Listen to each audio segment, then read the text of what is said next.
بسم اللہ الرحمن الرحیم۔ ناظرین، میں ہوں وحید جاوید، آپ دیکھ رہے ہیں میرا یوٹیوب چینل۔ ناظرین، تھیلیسیمیا کے مرض میں مبتلا ایک بچے نے فائٹر پائلٹ بننے کی خواہش کا اظہار کیا تھا، جسے میک اے وش فاؤنڈیشن کے تعاون سے آج پورا کیا گیا ہے۔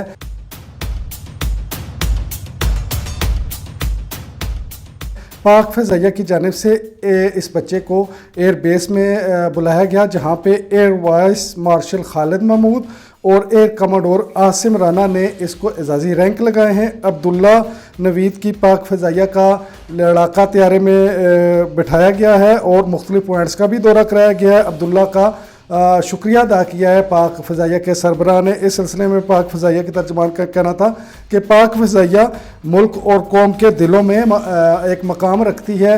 اس موقع پر عبداللہ کے لیے، اور جہاں پہ انہوں نے خود دعا کی ہے، پاک فضائیہ کے عملے نے دعا کی ہے، وہاں قوم کے لیے بھی کہا گیا ہے کہ اس کی صحتیابی کے لیے دعا کی جائے۔